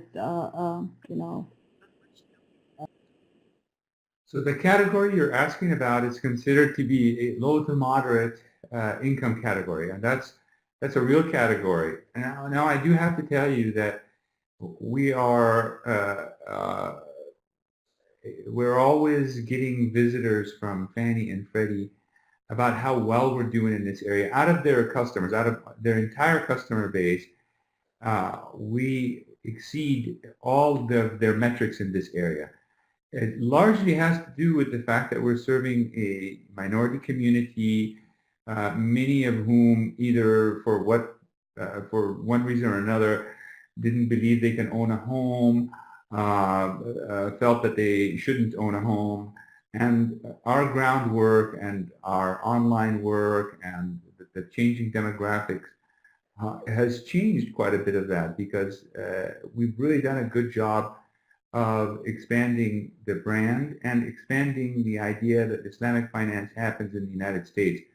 I travel around the country quite a bit, and for whatever reason, every time I'm in an Uber, I don't rent cars anymore because, again, the world has changed, so I'm always in an Uber. Every time I get into a car, the Uber guy has a Muslim name, and for the 20 or 30 minutes that I'm riding with him, I'm heavily engaged in the discussion of Islamic finance, and I end up giving him my card and trying to convince him to look us up and participate with us. I'm not really trying to sell him on anything as much as expand the knowledge base of his sphere of influence as to the existence of Islamic finance, because I think that helps lift communities. I really firmly believe, you think, what is the American dream except home ownership? Why home ownership? Well, home ownership is a place where you shelter your family. Of course, it's an important need. But at the same time, over time, you acquire this property that becomes the greatest source of your wealth. When you retire and you sell it, and in some states, and there are some laws, that after a certain age, you don't have to pay taxes on it, it becomes your entire retirement. So you've raised a family now, and you've created wealth, and you've set yourself up, and along the way, you've helped your community. So I'm very passionate about it, and I'm trying to do as much as we can to lift our community members, knowing full well that some of them may not yet be ready. So and that's heartbreaking, right? Because if you're dealing with low to moderate income housing, sometimes individuals have to be on a roadmap to success. Yes, I know you want to own your home, but perhaps for the next 3 years, you need to save this much money because then in 3 years, you're prepared to buy a home. And we're very patient about that because we do realize that we are blessed. Probably everyone on this call is blessed in many different ways. But a lot of our community members don't have that same blessing. So it is our job to help lift that community. It is our job to help them. But the conclusion is no one does more for low to moderate income than we do. And I can probably share with you some figures. Tom may have them off the top of his head, but I can assure you Freddie Mac and Fannie Mae are always visiting with us, trying to figure out how to do more because it's an important component of their charter and their mandate. Thank you, Khaled. Okay, I have another question from Muhammad. Thank you, Khaled. Okay, I have another question from Muhammad Taha saying, guidance residential really goes on the title when recorded, or what happened? Tom? You echoed a little bit, Faye, and I think Tom, from his look, he's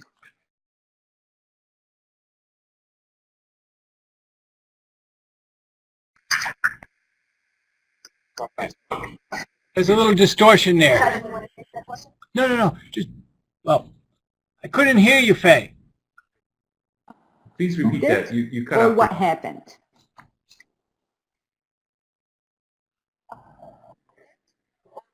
Okay. The question is, does guidance residential really goes onto the title when recorded? Or what Whether happened? we go, she's asking whether we go on title or not. Can you still? Does guidance? Yeah. Today, generally, we do not go on title. The reason for that is that there was a number of issues related to that.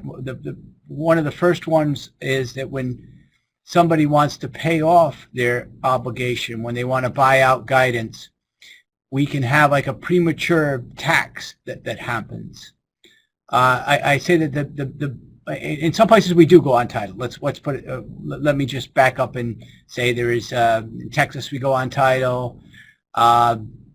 What has happened throughout the country is there's a number of provisions that are very granular and very local in nature that say that if an LLC is on the title, that the customer is not going to receive the full tax benefits related to the property tax. So they'll give a property tax benefit for individuals who own the property, and if there's an LLC on the property with the customers, they will be denied that amount. So we understand that being on the title is further, I guess, it kind of endorses the characterization of ownership, but we are on title, but we are owners by the contract, and it states in the co-ownership agreement to that effect. And we certainly don't want to do anything that causes a disservice to the customer. We do have a fatwa that talks about title, and that makes it clear that to the extent that it's damaging to the customer, that we don't need to be on the title. We'd prefer to be on title. As I said, in some places we are on title, but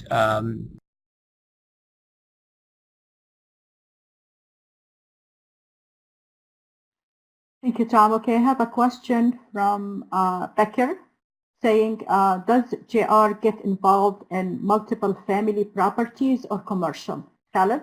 I mean, I think up to 4 units. Is that correct, Faye? I don't know the guidelines as well as you do, but... Yes, absolutely. So we do not do any commercial. We only do up to 4 unit residential. So we can do a single family home, condo, townhomes, and 4 units. Sister Faye, we are almost 2 hours now. Maybe after 5 minutes we're gonna finish 2 hours. So do you think we can close maybe by take just? Okay. So just one question. Okay. Okay, I have a question from Hamad. He says, how can I become an agent for an institute and start such? I don't know, he cut his question too. So I'll go to the other question, I'm sorry.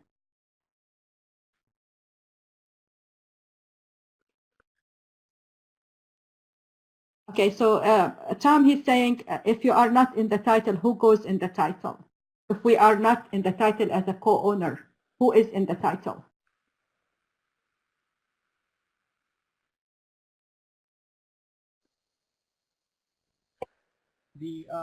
So the customer alone will be in the title. The customer will be on the title.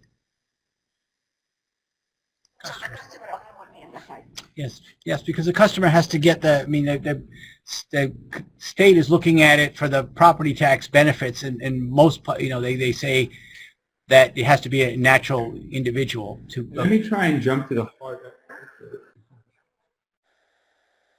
So now he's asking if we are not in the title, how could it be makes it a co-ownership if we are not in the title? So May how I could jump it in, be a Tom? co-ownership partner or agreement? Tom, Yes, please. okay. So I think the source you must really understand why we're not on the title. Sure. We can go on title, and we used to go on title, and we can go on title today. So that right exists. Why did we choose not to go on title? It was a benefit to the customer. There was no reason for you as a consumer who wants to comply with your faith to be punished through a tax system that does that because of the LLC. That would have been unfair, and you would be the one suffering. When I say you, I mean the Muslim population at whole. Here you are trying to comply with your faith, and somebody says, no, for doing that, you have to pay taxes twice. There's a transfer tax or some other tax, and that's just the way it is. Of course, we don't believe that is something that's fair to the Muslim community. The LLC creates the partnership. I mean, there's no doubt that this LLC is part of the contract, and believe me, lawyers have opined on this, and it was rather expensive. This is a component that it cannot be separated. So therefore, that relationship, the co-ownership, has been created in a solid and undisputed fashion. There's no doubt in any court of law. So what we wanted to do, now that that's established, is not punish you for complying with your faith. And that's just as simple as that. So if the concern is, guidance doesn't go on title, therefore it's some trickery, Sister Fatma, if I may ask you to pull up my presentation and just show the diagram that distinguishes between lending and investing, because I think that goes right to the heart of the matter of what the brother is talking about. Okay, I'll get there. If I have control, I can get there, Sister Fatma. But it doesn't look like I do.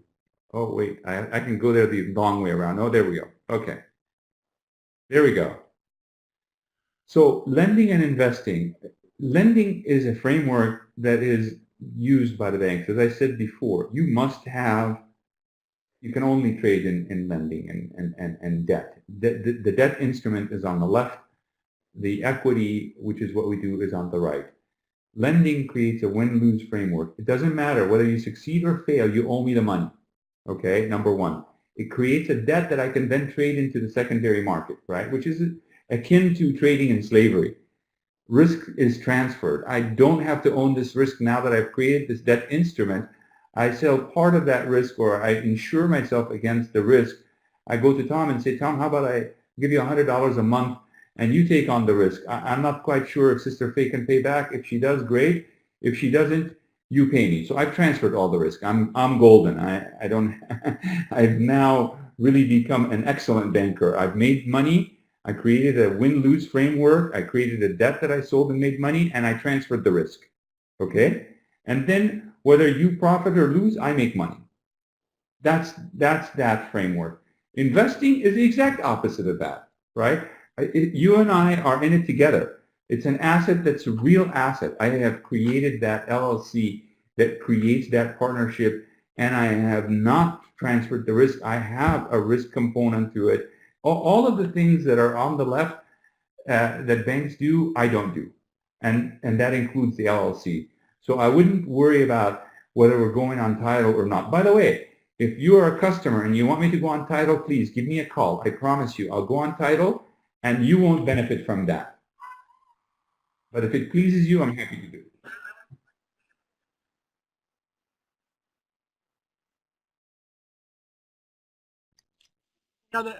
I would just like to say about that I think is important, and that is just because the title doesn't tell you necessarily who the real owner is.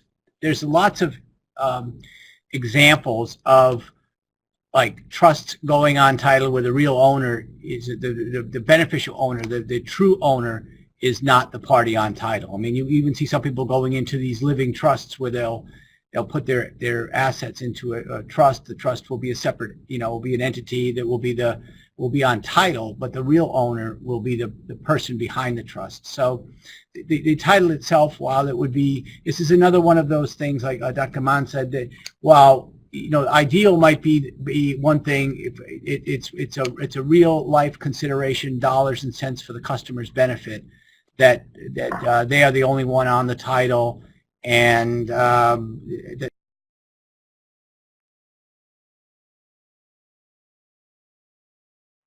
Okay, I'm going to take the last question, which is from Abdi, and he says that what is the least amount of down payment? Brother Abdi, the minimum down payment we accept at Guidance Residential is 3% from the purchase price. So if you are qualified for 3%, we can do 3%, we can do 5%, we can do whatever percent, but the minimum is only 3%.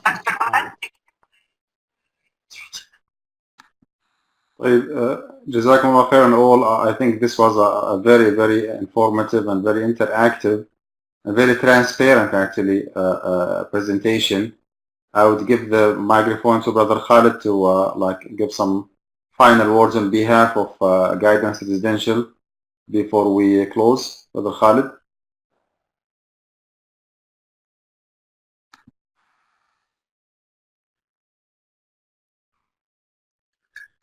First and foremost, honored that I was invited to speak. It is something that I'm very, very passionate about, and I never tire from propagating Islamic finance. It's really a lifelong mission for me. My only advice is that while I realize this is an academic class, and I realize it's very, very important to pay close attention to the intricacies, which I think Tom has done a great job on, it is much more important to remember that once we leave this setting, we're going to be speaking with the general public, who generally speaking is confused about these complex financial transactions. So I would try and avoid getting hung up on these trick questions, which are generally designed to throw us off track, right? Somebody comes in and says, you just change the words, they throw all kinds of stones at us to detract us. And so the more we stick to kind of, what is the real purpose? Why is this important? And why is being authentic important? And why adhering to it? I mean, if the Jewish community didn't adhere to kosher hot dogs, we wouldn't have kosher hot dogs today, right? So we vote with our pocketbooks. If you have a choice for something authentic and something that looks like it's close enough, I would always vote for the authentic product, because you're not just helping yourself, you're setting the path for those who come after you. It's like I joke with my colleagues, no one works forever and no one lives forever. So somebody has to carry on your work. And if you don't adhere to those principles in a strict fashion, the person following you may get lost, may get off the path. And then, of course, all of the hard work that you did to get to some point may be lost after you. So those are my 2 cents, Dr. Mann. نعم جزاك الله خيرا أخي. يعني in addition to what you indicated, Brother Khalid, I would remind myself and my brothers and sisters from Guidance Residential, from our students in Guidance College and the general public, that it is one of the Islamic principles is to strive for God righteousness as much as you can. That's actually a verse in the Quran itself. فَاتَّقُوا اللَّهَ مَا اسْتَطَعْتُمْ. Be conscious to Allah as much as you can. So if I can make it 100%, then I have to.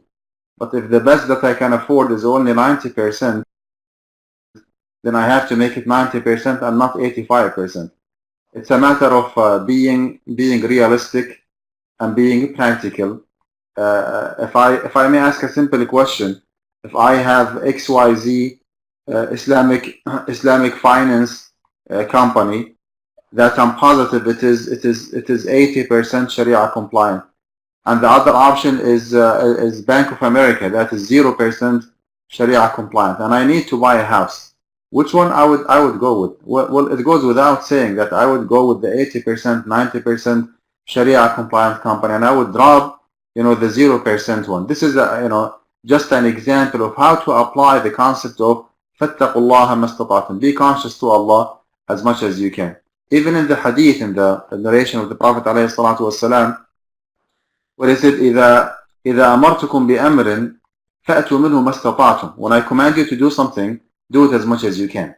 So again, we are not, living in an idealistic society where the Islamic principles are implemented 100%. Well, believe it or not, even if you go to to the Muslim world nowadays, the economic system and the finance system is not an Islamic one. It is a capitalist economic system every time, everywhere.